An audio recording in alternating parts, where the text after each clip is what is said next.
একটা ভুল যেটা আমি নোটিস করেছি যে আজকাল প্রচুর স্টুডেন্টস করছে সেটা হচ্ছে যে মানে lack of information of colleges. মানে কি বলতে চাইছি, ধরো তোমার ফিনান্সিয়াল কন্ডিশন ঠিক নেই বা তোমার গার্জেনের ফিনান্সিয়াল কন্ডিশন হয়তো ঠিক নেই, আর তুমি কোনো কলেজের ফিস জানো না যে একটা প্রাইভেট কলেজের ফিস কেমন হয় না হয়, আর তুমি টিএফডব্লিউ করতেও হয়তো ভুলে গেছো কোনো কারণে, বাই মিস্টেক ভুলে গেছো, সেই মোমেন্টে হয়তো জানতে না।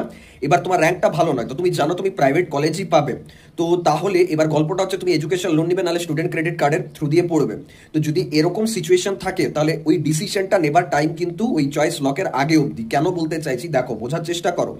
যেমন কি হয় না যে টেকনোর যে কলেজগুলো সেগুলোর ফিস কিন্তু অনেকটাই বেশি, 7 লাখ, প্রায় মানে 7.5 লাখের ওপরে। সেখানে নারুলার ফিসটা একটু কম, আর মোটামুটি নেতাজিরও সেম ওই 7 লাখ 65, সব টেকনোর কলেজের মতোই, টেকনো মেন বলো নেতাজি বলে এগুলো সেম। নারুলারও ফিসটা প্রায় 6 থেকে 6.5 লাখের মতো, হেরিটেজের ফিসটা 6 লাখের মতো। আর অন্যান্য যে কলেজগুলো আছে সেগুলোর কোনোটা 5 লাখ, কোনোটা 6 লাখ, কোনোটা 5.5 লাখ। এউটির যেমন 4,75,000, সেন্ট থমাসের যেমন ওই সেমই 5 লাখের মধ্যেই।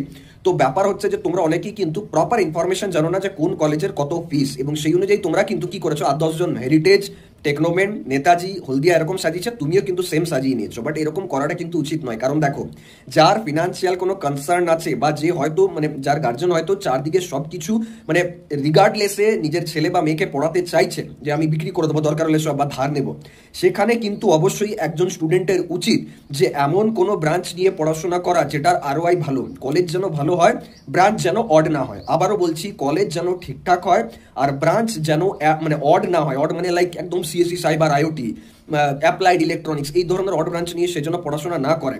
যদি টপ কলেজ হয় ব্যাপারটা আলাদা, বাট ইলেকট্রিক্যাল নিয়ে পড়ুক, there are opportunities, so much opportunities, government sector আছে, কোর সেক্টর আছে, আইটিতেও চালিয়ে যেতে পারো।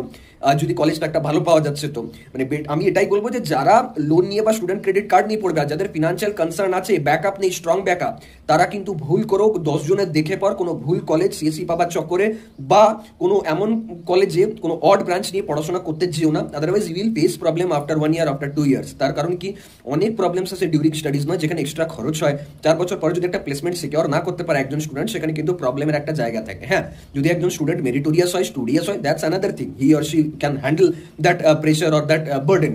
বাট যদি একজন স্টুডেন্ট মিডিওকার হয়, সে যদি পড়াশোনা না করে, তাহলে কিন্তু সেখানে অনেক সমস্যা হয়ে দাঁড়াবে সেই গার্জেন বা যেই আর কি খরচাটা বিয়ার করছে তার উপর। দেখো, আমি তোমাদের ভালো চাই, তাই এইসব ব্যাপারে আগে থেকে গাইডলাইন দিই বা আগে থেকে ওয়ার্ন করি। তো একবার বলবো যে চয়েস লক করার আগে দেখে নিও যে যে কলেজগুলো তুমি রেখেছো আর তোমার র্যাঙ্কের ওয়াইজ ম্যাচ করছে, তার ফিসটা তুমি অ্যাফোর্ড করতে পারবে কি না। ঠিক আছে, দরকার হলে এউটি ইলেকট্রিক্যাল নিয়ে পড়ো, ইসি নিয়ে পড়ো। সেই জায়গায় যদি টেকনোর কোনো জায়গায় সিএস এর কোনো স্পেশালাইজেশন পাচ্ছ তুমি, তার কারণ ওখানে ফিসটা কম, খরচাটা কম। থ্যাংকস এভরিওয়ান, দেখা হচ্ছে নেক্সট ভিডিওতে।